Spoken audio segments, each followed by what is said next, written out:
Thanks, Tony. So I teach physics at Sydney University. The number of students taking physics is more or less constant over the last few years.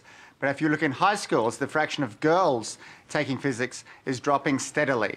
So last year in New South Wales, only 21% of physics students were girls. So if we're to become a clever country, we need a large supply of graduates, both male and female, in physics and maths and engineering. So my question for the panel is, how can we encourage more girls to take these subjects? And let's start with our women panellists. Beth. So I think we just need to encourage more people, full stop, to get into science. So I've been lucky to work in a field where women have helped shape that, where it's a diversity of men and women working together. In fact, there's more women in ecosystem modelling than not.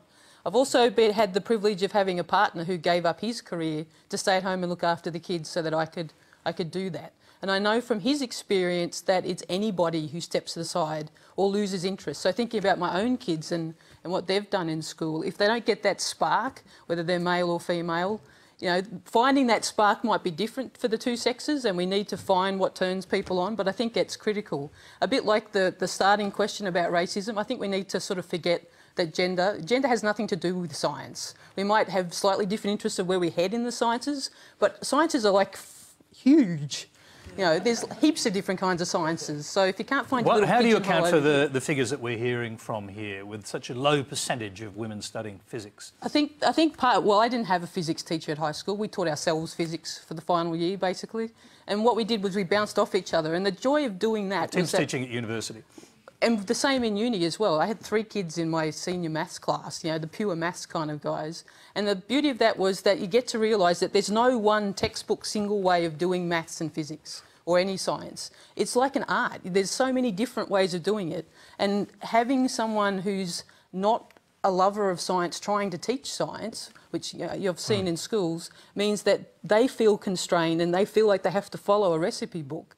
And so they don't have that joy to bring it across. And what we've got to do is get that joy back into the schools and the universities, and more people will hang around. Ranjana, this almost takes us back to where you started, actually. I'm the daughter of a physicist. My dad was probably very disappointed that aside from telling people that my dad was a physicist and I spent a lot of times touching liquid nitrogen in his lab, I didn't really inherit the physics gene. You know, something like English, I intuitively got at school because you have these 26 letters of the alphabet and you can write 50 Shades of Grey or you can write the Magna Carta. You know, I get that. With something like maths and physics, my basic problem at school was I could never quite figure out how rote learning the 13 times timetable, which my dad really wanted me to learn by heart, somehow translated into building bridges and flying aeroplanes. So I don't know whether the audience knows, but Neil has been voted as the sexiest astrophysicist in the world.